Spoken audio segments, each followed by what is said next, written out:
Welcome to online classes class 8। आज हम chapter 13 start करने जा रहे हैं which is direct and inverse proportion. Right, तो डायरेक्ट एंड इनवर्स प्रोपोर्शन के बारे में थोड़ा सा जान लेते हैं। डायरेक्ट प्रोपोर्शन क्या होता है? जैसे कुछ चीज़ें होती हैं जिनके बढ़ने पे दूसरी चीज़ जो क्या करती है वो इंक्रीज़ कर जाती है। जैसे कि अगर मेरे को यहाँ पे जैसे क्वेश्चन नंबर फर्स्ट में हम देख पा रहे हैं, following the car parking charges near a railway station up to 4 hours. Railway station के पास एक कार पार्किंग है जहाँ पे पार्किंग के लिए चार्जेस किए जाते हैं। 4 घंटे के लिए कितने रुपए चार्ज किए जा रहे हैं? 60 रुपीज़ चार्ज किए जा रहे हैं। 8 आवर्स के लिए 100 रुपीज़। तो आप क्या देख पा रहे हो यहाँ पे कि जैसे जैसे टाइम इंक्रीज़ कर रहा है तो वैसे वैसे चार्जेस भी इंक्रीज़ कर रहे हैं। मीन्स यहाँ पे दो क्वांटिटीज़ हैं, एक है टाइम और एक है हमारे रुपीज़। अगर हमारा टाइम इंक्रीज़ कर रहा है तो उसके चार्जेस, पार्किंग के चार्जेस भी इंक्रीज़ कर रहे हैं। 4 घंटों के लिए 60 रुपीज़, 8 आवर्स के लिए 100 rupees and same as 12 hours के लिए 140 रुपीज़। तो this is a direct proportion. Understand? अगर एक क्वांटिटी बढ़ रही है और उसी के साथ उसकी जो कंपैरिजन में दूसरी क्वांटिटी है वो भी इंक्रीज़ कर रही है तो this is a direct proportion. Now ये क्वेश्चन नंबर फर्स्ट, तो हमने बात की कि पार्किंग चार्जेस हैं यहाँ पे रेलवे स्टेशन के पास। तो check if the parking charges are in direct proportion to the parking time. तो आपने सिर्फ यहाँ पे यही चेक करना है कि ये जो पार्किंग के चार्जेस हैं ये पार्किंग के टाइम के हिसाब से डायरेक्ट प्रोपोर्शन में है या नहीं है। तो इसमें हमें क्या करना है, चार्जेस पर आवर। अब देखो यहाँ पे क्या करेंगे, मैं कंपैरिजन करके देखूंगी। 4 घंटों के लिए 60 रुपीज़ का टाइम 60 रुपीज़ हैं तो 60/4 इज़ 15 रुपीज़। हमारे 1 घंटे के लिए ₹15 वो हमें क्या कर रहा है, आपका चार्ज लगा रहा है। एंड देन आप एक C2 मीन्स 8 आवर्स के लिए है 100 रुपीज़ का वो टाइम चार्जेस। तो 100/8 करके देखा तो हमारे पास आ गया 12.50 रुपीज़। नेक्स्ट 140/12 बार किया तो हमारे पास 11.67 रुपीज़ आ गए। एंड सेम एज 180/24 आपके पास आएंगे 7 रुपीज़ .50। ओके, तो आपने क्या देखा कि यहाँ पे जो मैंने ये रेशो लिया उस टाइम का और उस टाइम में कितने वो चार्ज कर रहा है हमारे पार्किंग के लिए, जब मैंने उसका रेशो लिया, हर जो ये दिया था इन्होंने 4 आवर के लिए 60, 8 आवर के लिए 100, तो वो जो मेरा प्रोपोर्शन आया वो क्या आ रहा है, 15 आ रहा है, एक का 12.50 आ रहा है, एक का 11.67 आ रहा है एंड एक का 7.50 आ रहा है। तो हम क्या देख पा रहे हैं कि ये जो प्रोपोर्शन है आपस में, जो ये रेशो निकला इनका, ये सेम नहीं है। अगर ये रेशो सेम नहीं है तो दैट मीन्स कि ये हमारा डायरेक्ट प्रोपोर्शन में नहीं है। तो इससे एक बात हमें समझ में आ गई कि डायरेक्ट प्रोपोर्शन में वही क्वांटिटीज़ होंगी, वही डेटा होगा जिनका जो रेशो निकालेंगे ना कोरस्पॉन्डिंग क्वांटिटीज़ का, जिनका रेशो सेम होगा। अगर यहाँ पे सारा रेशो 15 रुपीज़ आता तो ये डायरेक्ट प्रोपोर्शन में होते, यहाँ पे नहीं है तो ये डायरेक्ट प्रोपोर्शन में नहीं है। Right, now come to question number second. A mixture of paint is prepared by mixing 1 part of red pigment with 8 parts of base, and the following table find parts of the base that needed to be added. Paint का एक mixture prepare करना है by mixing 1 part of red pigment with 8 part of the base. ठीक है, एक part आपने red pigment का डालना है क्योंकि पेंट ऐसे बनते हैं कि उसको कलर देते हैं हम, जैसे कोई भी कलर देना हो रेड ग्रीन, तो एक पार्ट उस कलर का डाला जाता है एंड 8 पार्ट जो है वो उसकी थिकनेस, उसका वो जो भी है लिक्विडिटी बनाने के लिए बेस डाला जाता है। तो 1 पार्ट का आपने डाला रेड पिगमेंट एंड 8 पार्ट का आपने डाला बेस। 8 पार्ट का आपने क्या डाल दिया, बेस। तो अब बोल रहा है कि आपको अगर पेंट बनाना है, the following table find the parts of the base that needed to be added. तो बोल रहा है कि अगर एक पार्ट आपने रेड पिगमेंट का, ओके, तो यहाँ पे अब हमें ये जो टेबल दे के रखा है दिस 1 आपने रेड पिगमेंट डाला तो आप बेस डाल रहे हैं 8। अब बोल रहा है कि अगर आप रेड पिगमेंट 4 डालते हैं तो आपको बेस कितना डालना है, फिर अगर 7 रेड पिगमेंट डालते हैं तो बेस कितना डालना है अब। राइट, तो चलिए शुरू करते हैं। अब मुझे आप ये बताओ कि ये डायरेक्ट प्रोपोर्शन है या क्या है ये। अब एक रेड पिगमेंट डालेंगे तो बेस का पार्ट 8 डालेंगे, तो क्या 4 रेड पिगमेंट डालेंगे तो बेस का पार्ट भी इंक्रीज करेगा? क्या बोला मैंने, अगर एक क्वांटिटी इंक्रीज करती है और उसके कंपैरिजन में दूसरी क्वांटिटी भी इंक्रीज करती है तो वो डायरेक्ट प्रोपोर्शन होगा। तो यही बात की थी। तो हाँ, 4 अगर रेड पिगमेंट डालते हैं तो मुझे पार्ट्स ऑफ द बेस जो हैं वो भी इंक्रीज करने पड़ेंगे। तो क्या हो गया यहाँ पे, लेट द रेशियो, तो फिर मान के चल पड़ना है हमने कि let the ratio of the parts of the red pigment and the parts of the base be A upon B। तो सही, यहाँ पे A जो है, यहाँ पे ये रेड पिगमेंट आ गया और यहाँ पे अपॉन बेस जो है वो हमारा आ गया आपका वो बेस वाला, बेस B से डिनोट कर रहे हैं। अब फर्स्ट में A1, बेस क्या है 1 है तो A1 आ गया, एंड बेस क्या है उसके लिए B1 है 8 आ गया, तो A1 upon B1 is equal to 1 upon 8 आएगा। के मान के चल पड़े इसको। नाउ नेक्स्ट में बेस है आपका 4 एंड सॉरी रेड पिगमेंट है 4 एंड बेस जो है वो हमें निकालना है, तो बेस को क्या मान के चल पड़ी मैं, B2 मान के चल पड़ी, राइट। अब यहाँ पे क्योंकि डायरेक्ट प्रोपोर्शन है तो डायरेक्ट प्रोपोर्शन में हमें क्या बताया गया है, आप इसको ऐसे भी कर सकते हैं कि 1/8 is equal to 4/B2, right. आप इसको ऐसे करेंगे 4/B2। अब यहाँ से आप क्रिस क्रॉस करके B2 की वैल्यू आसानी से निकाल सकते हैं, राइट। अगर आपने यहाँ पे जो इमेज में दिख रहा है वैसे नहीं करना हो तो आप जैसे यहाँ पे बताया गया है रेड से मैंने लिखा है पेन से, तो आप क्रिस क्रॉस करके B2 की वैल्यू 32 आ जाएगी। ईजी है ये भी बहुत ज़्यादा, क्रिस क्रॉस करके B2 की वैल्यू मेरी आ गई 32, 8 4 32, राइट। तो B2 इज 32। तो 4 रेड पिगमेंट के लिए बेस का कितना पार्ट डालेंगे, 32 डालेंगे। इसी तरह से अब क्या करेंगे आप, नेक्स्ट में 7 रेड पिगमेंट के पार्ट डालें तो पार्ट ऑफ बेस कितने डालेंगे, तो आप क्या कर सकते हैं, या तो आप 1/8 इज इक्वल टू, क्योंकि डायरेक्ट प्रोपोर्शन है तो ये रेशियोज जो होते हैं वो सेम होते हैं, हमने फर्स्ट वाले क्वेश्चन में ये पढ़ा। 1/8 इज इक्वल टू हम कर सकते हैं 7/B3, क्योंकि हमें B3 निकालना है। अगेन क्रिस क्रॉस करके B3 इज इक्वल टू 56 आ जाएगा, राइट स्टूडेंट, इजी, ओके।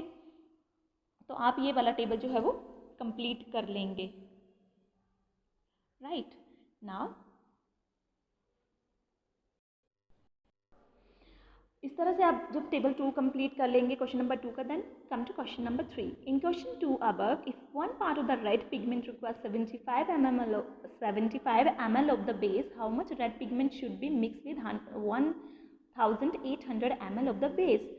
अब क्या बोला कि क्वेश्चन नंबर 2 में रेड पिगमेंट को अगर बेस जो है वो हमारा 75 ml में चले गए, कि 75 ml का हमने क्या डालना है, बेस डालना है, लिक्विड डालना है कोई, तो आप बताओ कि रेड पिगमेंट कितना डाला जाए अगर बेस जो है वो 1800 ml होगा, 1800 ml होगा, राइट, दिस 1800 ml होगा। अब क्या करेंगे स्टूडेंट्स, तो we know that this is the question of direct proportion. क्योंकि डायरेक्ट प्रोपोर्शन का क्यों है, क्योंकि अगर 1 पार्ट में डालेंगे 75 ml बेस तो 1800 ml में ज़्यादा पार्ट डालेंगे ना, क्या हो रहा है, एक क्वांटिटी इंक्रीज कर रही है तो दूसरी भी इंक्रीज कर रही है ना, तो this is the question of direct proportion. और डायरेक्ट प्रोपोर्शन में क्या होता है, जो हमारे रेशियोज बनते हैं, जैसे यहाँ पे बनेगा 1/75 इज इक्वल टू, ये किसके इक्वल होना चाहिए, मान लेते हैं कि हमारे रेड पिगमेंट एक्स डल रहे हैं, रेड पिगमेंट एक्स डलेंगे, क्योंकि जो चीज़ पता नहीं है वो हम क्या करते हैं, उसको हम मान लेते हैं एक्स। तो बस आपको क्या करना है, क्रिस क्रॉस करना है और एक्स देखो 24 पार्ट्स आ जाएगा, easy. Now question number 4, in a machine in a soft drink factory fills 840 bottles in 6 hours, how many bottles will it fill in 5 hours? बोलते कि एक सॉफ्ट ड्रिंक की फैक्ट्री है तो 6 घंटों में 840 बॉटल्स भर जाती हैं, तो 5 आवर्स में कितनी बोतल भरेंगी। तो अगर 6 घंटों में आप 840 बोटल्स जो है वो सॉफ्ट ड्रिंक फैक्ट्री फिल कर रही है तो 5 आवर्स में उससे कम बॉटल्स ही फिल होंगी ना, दैट मीन्स अगर एक क्वांटिटी डिक्रीज की तो दूसरी भी डिक्रीज ही करेगी। Again this is the question of direct proportion. तो अगेन रेशो को कंपेयर करेंगे एंड आपके पास 700 बॉटल्स जो इसका आंसर आ रहा है, राइट स्टूडेंट, ओके। सो इस तरह से ये इजी है क्वेश्चन, आप इन क्वेश्चंस को इजीली कर पाएंगे। नाउ हियर क्वेश्चन नंबर 6 पे आइए। In a model of a ship the mast is 9 centimetre high and while the mast of actual ship is 12 meter high, if the length of the ship is 28 meter, how long is the model ship? यहाँ पे क्या देखा है, आप इसको समझने की कोशिश कीजिए। In a model of a ship, एक शिप का मॉडल है, उसमें जो ये शिप, यहाँ पे मैं आपको दिखाती हूँ, ये जो है ना ये वाला, ये क्या बोलते हैं इसको, जो ऊपर का जो पार्ट, जो जहाँ पे एक कर्टन सा भी कभी कभी हम फिल्म्स वगैरह में देखते हैं कि कर्टन सा लगा होता है, that is mast is 9 centimetre high. तो शिप का जो वो मस्ट है, ये ऊपर वाला जो पार्ट दिख रहा है, ये 9 सेंटीमीटर हाई है। While the must of actual ship, ये तो वो मॉडल था शिप का, लेकिन बोलते हैं कि जो असली में जो एक शिप है उसका मस्ट जो होता है वो 12 मीटर हाई होता है। मॉडल वाला 9 सेंटीमीटर हाई है और जो एक्चुअल शिप है उसका 12 मीटर हाई है। If the length of the ship is 28 metre, अगर बोला कि लेंथ जो है शिप की वो 28 मीटर है, how long is the model ship? अगर एक्चुअल शिप की जो लेंथ है वो 28 मीटर है, तो जो मॉडल बनाया हुआ है उसकी लेंथ क्या होगी? तो मैंने लिख दिया length of actual ship is 12, किसकी? ये मस्ट की, वो मस्ट जो है उसका 12 मीटर हाई है। And the length of the model ship, उसका मस्ट कितना है? 9 है। और 12 और उसकी लेंथ कितनी है? 12 के कंपेयर, जो 12 मीटर हाई है उसका मास्ट, उसकी लेंथ कितनी है? 28 मीटर है। और 9 वाले की लेंथ आपने निकालनी है।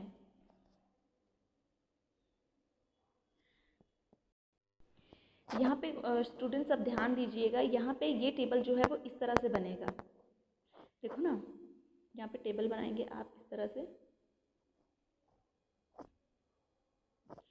फर्स्ट टेबल में आएगा लेंथ ऑफ एक्चुअल शिप, ये जो भी लिख सकते हैं, यहाँ पे आएगा फर्स्ट में आएगा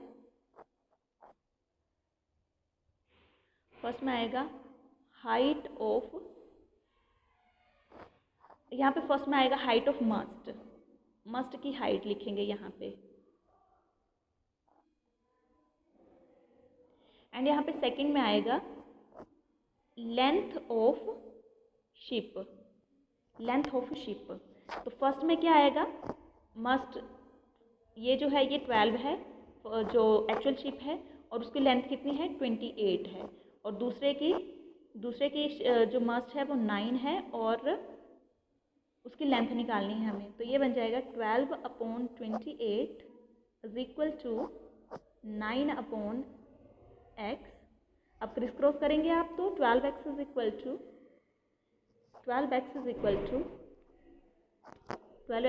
टू 9 मल्टीप्लाइड बाय 28, और x इज इक्वल टू आपके पास आ जाएगा, ये आ जाएगा आपका 12, 3 4 ज़ा 12, 3 3 ज़ा 9, 4 7 ज़ा 28, और ये आ जाएगा 3 7 ज़ा x इज इक्वल टू 21। यहाँ पे ये वाला जो है, ये वैसे आंसर तो ठीक निकाला है, लेकिन यहाँ पे करने का तरीका जो है वो इनका थोड़ा सा डिफरेंट है। तो आप इस तरीके से कर सकते हैं, क्योंकि ये थोड़ा कंफ्यूजिंग है, लेकिन अगर हम मस्ट और लेंथ को अलग अलग लेके चलेंगे तो ये वाला इजी है, राइट। तो इस तरह से आप ये वाला क्वेश्चन करेंगे, सारे ही क्वेश्चन इसके ऐसे होंगे, तो आप ये क्वेश्चन कर सकते हैं। यहाँ पे क्वेश्चन नंबर 10 देख लेते हैं। अ loaded truck travel 14 kilometre in 25 minutes, if the speed remains the same, how far can it travel in 5 hours? क्या बोल रहा है? एक लोडेड ट्रक है, ट्रैवल्स 40 किलोमीटर इन 25 मिनट्स। तो क्या बोल रहा है कि एक भरा हुआ ट्रक है, वो करता है ट्रैवल 14 किलोमीटर 25 मिनट्स में। अगर स्पीड सेम ही रहती है ट्रक की, तो 5 आवर्स में ये कितना चलेगा? तो क्या स्टूडेंट्स 5 आवर में वो 14 किलोमीटर से तो ज़्यादा चलेगा, क्योंकि 14 किलोमीटर वो तो 25 मिनट्स में ही चल ले रहा है, तो 5 आवर्स में ज़्यादा किलोमीटर चलेगा। तो again this is the question of direct proportion. तो यहाँ पे टेबल बनाने की ज़रूरत पड़ेगी सबसे पहले तो लेट डिस्टेंस, जो डिस्टेंस हमें पता नहीं है उसको x मान के चल पड़ते हैं। अगेन डिस्टेंस एंड टाइम लिखा, डिस्टेंस में 14 किलोमीटर कितने टाइम में चला, 25 मिनट्स में, और 25 मिनट्स में, और x किलोमीटर कितने में चलेगा। क्योंकि देखो मैंने बताया आपको हमेशा कि क्वेश्चन हमेशा सोल्व तभी होता है जब हमारे पास यूनिट सेम होते हैं। तो यहाँ पे 25 मिनट्स और 25 आवर है, तो ये जो हमारे यूनिट्स हैं वो डिफरेंट हैं। तो 5 आवर को मैंने क्या कर दिया, कन्वर्ट कर दिया मिनट्स में। तो 1 मिनट में होते हैं, 1 आवर में होते हैं 60 मिनट, तो 5 आवर में होंगे 300 मिनट्स। तो x/300 लिख दिया। और this is the question of direct proportion. तो क्या करेंगे, इनका रेशियो जो है वो इक्वल आना चाहिए। तो x जो है 168 किलोमीटर आ जाएगा। Get it students? Now come to exercise 13.2 which is related to inverse proportion. Inverse proportion का मतलब क्या होता है? डायरेक्ट में मैंने क्या बोला कि एक क्वांटिटी बढ़ेगी तो दूसरी भी बढ़नी चाहिए, तो डायरेक्ट प्रोपोर्शन होता है। लेकिन कई बार ऐसा होता है कि एक क्वांटिटी के बढ़ने से दूसरी वाली जो क्वांटिटी होती है ना वो कम हो जाती है। कैसे? जैसे आपके घर का काम लगाया आपने, वहाँ पे लगे हैं 3 मजदूर, तो 3 मजदूर जो हैं वो काम, आपके घर का काम कंप्लीट कर देंगे अगर 7 डेज़ में, 7 डेज़ में कंप्लीट कर देंगे। लेकिन जैसे मेरे को लगा कि मुझे जल्दी काम करवाना है, तो मैंने क्या किया, मज़दूर जो है वो 2 मज़दूर और मंगवा लिए। अब मज़दूर कितने हो गए? 5 मज़दूर हो गए। तो वो 5 मज़दूर मैंने मज़दूर बढ़ा दिए, तो क्या नंबर ऑफ़ डेज़ भी बढ़ जाएंगे? क्या वो 5 मज़दूर ज़्यादा अब लेट काम करेंगे? पहले क्या कर रहे थे, कितने दिन में काम कर जा रहे थे, वो 5 दिन में काम कर जा रहे थे। लेकिन अब मैंने 5 मज़दूर कर दिए हैं, तो वो क्या करेंगे, हो सकता है वो 3 दिन में ही काम कर दें या 2 दिन में ही काम कर दें। तो जैसे मैंने मज़दूर बढ़ाए नंबर ऑफ़ डेज़ कम हो गए। तो दिस इज़ इन्वर्स प्रोपोर्शन। तो ऐसा भी होता है कभी कभी। तो यहाँ पे क्वेश्चन नंबर 1 में आपने यही देखना था, the numbers of the worker on a job and the time to the complete the job. तो ये क्या है, डायरेक्ट है प्रोपोर्शन या इन्वर्स प्रोपोर्शन है? तो इन्वर्स प्रोपोर्शन है, because less worker will take more time to complete a work and more worker will take less time to complete the work. क्योंकि इसमें जैसे मैंने आपको बता दिया कि ज़्यादा मजदूर हो जाएंगे तो वो कम डेज लेंगे काम करने के लिए। अगला है the time taken for a journey, time taken for a journey and the distance travel in a uniform speed। तो ये किसका एग्जाम्पल है? तो पीछे हमने अभी क्वेश्चन पढ़ा वो ट्रक वाला। तो जैसे ही हमारा टाइम बढ़ेगा तो हम ज़्यादा डिस्टेंस कवर कर पाएंगे। तो दिस इज डायरेक्ट प्रोपोर्शन। तो इस तरह से आप 5th देखिए, the population of a country and the area of land पर पर्सन। तो क्या है, the population of a country. अब वो बोल रहा है कि population of country and the area of land पर पर्सन। जैसे ही पॉपुलेशन इंक्रीज करेगी तो क्या हर एक आदमी के पास लैंड जो है वो भी इंक्रीज कर जाएगी? नहीं, वो तो घट जाएगी। जैसे पॉपुलेशन इंक्रीज करेगी लैंड तो कम हो जाएगी। तो दिस इज इन्वर्स प्रोपोर्शन। अब आप ये समझ चुके हैं। अच्छा, direct proportion and inverse proportion में एक छोटा सा डिफरेंस क्या है कि सोल्व करने के लिए हमने क्या किया था, डायरेक्ट प्रोपोर्शन में उनका जो रेशियो होता है वो इक्वल होता है। अब देखते हैं कि क्या इन्वर्स प्रोपोर्शन में भी वैसा ही होता है। क्वेश्चन नंबर 2 में देखिए, in a television game show the prize money of, game show है एक टेलीविजन में, द प्राइज मनी है आपके पास 1 lakh is to be divided equally amongst the winners. Winner में 1 लाख रुपया जो है आपने डिवाइड करना है। Completed following table, find whether the prize money given to an individual winner is directly or inversely proportional to the numbers of winner। तो आपने देखना है कि numbers of winner जो है ये डायरेक्ट प्रोपोर्शन में है या नहीं है, ये देखेंगे हम यहाँ पे। तो चलिए, यहाँ पे ये टेबल दे के रखा है, नंबर ऑफ विनर्स हैं 1, तो प्राइस जो है वो उसको मिलेगा 1 लाख। अगर नंबर ऑफ विनर हैं 2 तो उसको मिलेगा 50,000 रुपीज़। तो पहले तो चेक करते हैं कि ये है डायरेक्ट प्रोपोर्शन में या इन्वर्स प्रोपोर्शन में। तो उसके चेक करने के लिए जैसे ही हमारे प्लेयर्स बढ़े, जैसे नंबर ऑफ विनर्स बढ़े तो प्राइज मनी क्या हो गई, कम हो गई। तो यही तो बोला था कि जैसे ही एक चीज़ बढ़ेगी दूसरी कम हो जाएगी। तो this is the inverse proportion. जैसे नंबर ऑफ विनर्स ज़्यादा हुए प्राइज मनी कम हो गई, ठीक है। तो दिस इज इन्वर्स प्रोपोर्शन। अब इनका रेशियो देख लेते हैं। When the number of winner are 4 each winner will get. अब यहाँ पे टेबल भी फिल करना है, हमें पता चल गया कि ये इन्वर्स प्रोपोर्शन का क्वेश्चन है। तो 4 हैं अगर विनर्स तो उसको कितना मिलेगा, उनको कितना मिलेगा मनी, 1 लाख को डिवाइड करके, क्योंकि इक्वली डिवाइड करना है वो, तो ये आप ये कर सकते हैं। This is your question number 2, right.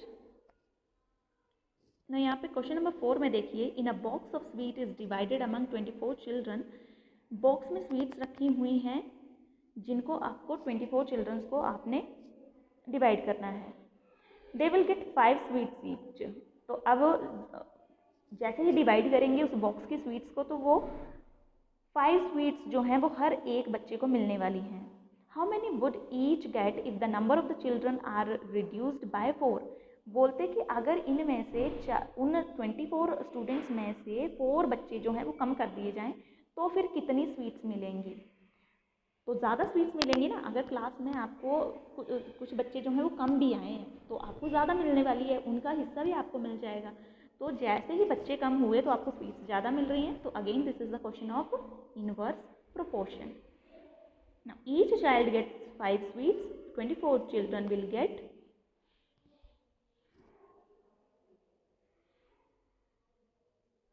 5 sweets, so 24 children will get 120 sweets. If the number of the children is reduced by 4, then children will, तो कितने स्टूडेंट्स बच जाएंगे, 20 स्टूडेंट्स बच जाएंगे ना। Each of the children will gate sweets. और आप इस क्वेश्चन को ऐसे कर सकते हैं, ऐसे टेबल से बना के।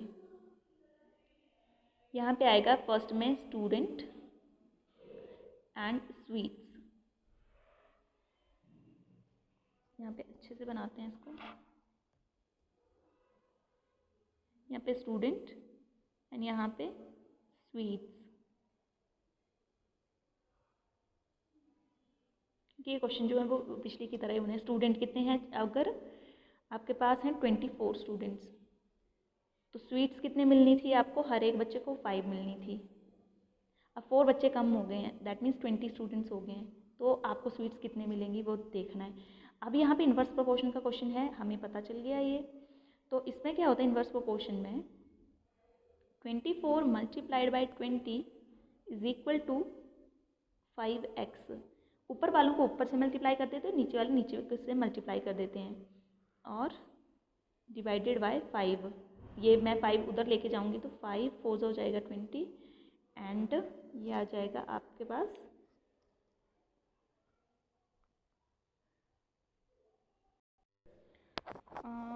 टेबल से। ठीक है स्टूडेंट्स, आप इस तरह से भी क्वेश्चन ये कर सकते हैं। ईच चाइल्ड गेट्स 5 स्वीट्स, तो 24 children will gate 120 sweets. The number of children is reduced by 4, then children left is 20. Now each child will get sweets, क्योंकि टोटल स्वीट्स हैं 120 और बाई 20 से उसको डिवाइड कर देंगे तो आप 6 स्वीट्स जो हैं वो क्या करेंगे, आपको मिल जाएंगे, राइट। तो इस तरह से। ना क्वेश्चन नंबर 5 में देखिए, a farmer has enough food to feed 20 animals in his cattle for 6 days. एक फार्मर है जिसके पास 20 एनिमल्स को खिलाने के लिए 6 दिन के लिए आपके पास क्या है, इनफ फूड है। How long would be the food last if there were 10 more animals in his cattle. अगर उसके पास 10 और जानवर जो हैं वो आ जाते हैं, तो कितने दिन वो जो खाना जो है उसके पास वो चल सकता है। तो यहाँ पे देखना ये वाला है थोड़ा सा इंटरेस्टिंग। यहाँ पे ये टेबल बनाएंगे हम एनिमल्स एंड डेज का। एनिमल है उसके पास 20, तो डेज 6 डेज के लिए उनके पास खाना है उसके पास। अब एनिमल जो है वो 10 बढ़ा दिए तो बन गए 30 बन गए। तो नंबर ऑफ द डेज, अब कितने दिन जो वो खाना चल सकता है। तो सबसे पहले ये टेबल से हम क्या समझ रहे हैं, अगर हमारे पास एनिमल्स इंक्रीज कर गए तो नंबर ऑफ डेज क्या करेंगे, वो जल्दी खत्म कर देंगे, तो that means the number of days gate reduced. तो ये दिस इज इनवर्स प्रोपोर्शन है ना। अब क्या करेंगे, जैसे हम यहाँ पे लिखते थे उसमें डायरेक्ट प्रोपोर्शन में लिखते थे 20/6, राइट। लेकिन यहाँ पे इन्वर्स प्रोपोर्शन में 20/6 नहीं लिखा जाता है। डायरेक्ट इन्वर्स प्रोपोर्शन में क्या लिखा जाता है, जो वहाँ पे 20 और आगे जो एनिमल्स हैं उनको करते हैं डिवाइड, जो ऊपर वाले हैं उनको करते हैं डिवाइड। 20/30 इज इक्वल टू क्या आ जाएगा स्टूडेंट्स, x/6। इसको कैसे करना है आपको, आप देखो डायरेक्ट प्रोपोर्शन में करते थे 20/6, यहाँ पे 20/6 करते थे ना। आपको यहाँ पे अब इन्वर्स प्रोपोर्शन में 20/6 नहीं करना होता है, आपको करना होता है 20 मल्टीप्लाइड बाय 6। समझ रहे हो मेरी बात, ठीक है। ये वाला आपने नहीं करना है, ये दिस इज ऐसे नहीं करते हैं इसको। तो 20 multiplied by 6 and 30 multiplied by x. जो नीचे हैं डायरेक्ट में करते थे डिवाइड, और इसमें हम करेंगे मल्टीप्लाई। 20 मल्टीप्लाइड बाई 6 आ गया 120 is equal to 30x, right. और x इज इक्वल टू क्या आ जाएगा, 120 को 30 से जब डिवाइड करेंगे तो 0 से 0 कटा, 3 4 ज़ा 12। तो हमारे पास कितने आ जाएंगे number of days, 4 number of days आ जाएंगे स्टूडेंट्स, राइट। तो हमारे जो एनिमल हैं उसको 4 दिन जो है वो 4 दिन जो है वो फार्मर खाना खिला सकता है। तो इस तरह से आप देखिए, यहाँ पे क्वेश्चन नंबर 6 में भी टेबल में देखिए, तो इसमें भी आप क्या करेंगे, 3/4 नहीं करेंगे, यहाँ पे 3 multiplied by 4 is equal to क्या करेंगे, 3 multiplied by 4 is equal to 4 multiplied by x, क्योंकि डायरेक्ट प्रोपोर्शन का वो 4 यहाँ पे आएगा, तो 3 आंसर आ जाएगा आपका ये वाला। तो इस तरह से आप इसको नहीं करेंगे, राइट स्टूडेंट्स। तो इस तरह से ये सारे क्वेश्चन हो जाएंगे। नाउ क्वेश्चन नंबर 9 देखिए यहाँ पे, a car takes 2 hours to reach a destination by travelling at the speed of 60 km/h। How long it will take when car travels at the speed of 80 kilometre. 60 किलोमीटर/h की speed से अगर car जा रही है तो अपनी डेस्टिनेशन पर पहुँचने के लिए उसको 2 घंटे लगेंगे। How long it will take when the car travels at the speed of 80 km/h। तो कितना टाइम लगेगा अगर हमारी कार जो वो 80 किलोमीटर की रफ्तार से चलेगी। तो अब कम टाइम लगेगा, स्पीड इंक्रीज की तो टाइम कम लगेगा। तो दिस इज, ये समझ आ गया कि इन्वर्स प्रोपोर्शन का क्वेश्चन है ये। अगेन अगर इन्वर्स प्रोपोर्शन का क्वेश्चन है, इसको टेबल बनाए, स्पीड 60 थी तो टाइम लगेगा 2 घंटे, स्पीड अगर 80 है तो टाइम मुझे फाइंड आउट करना है। तो again 60 multiplied by 2 is equal to 80 multiplied by x. तो कितना आ जाएगा, 60 मल्टीप्लाइड बाई 2, 80 जाएगा उस तरफ, तो 0 से 0 गया, 2 4 ज़ा 8, 2 4 ज़ा 8 एंड 2 2 ज़ा 4, 2 3 ज़ा 6। तो 1/2 1 मल्टीप्लाइड बाई 1/2 आर जो है वो उसको लगेगा, 1.5 घंटा उसको जो है वो लग जाएगा। तो स्टूडेंट्स गेट इट, आपको इस तरह से ये क्वेश्चन करने हैं। दैट मीन्स आपको ये वाला पार्ट जो है वो इस तरह से नहीं करना होता है, आपको इस तरह से ये वाला करना है। Okay students, thank you. I hope आपको ये क्वेश्चन समझ आ गए हैं। Thank you.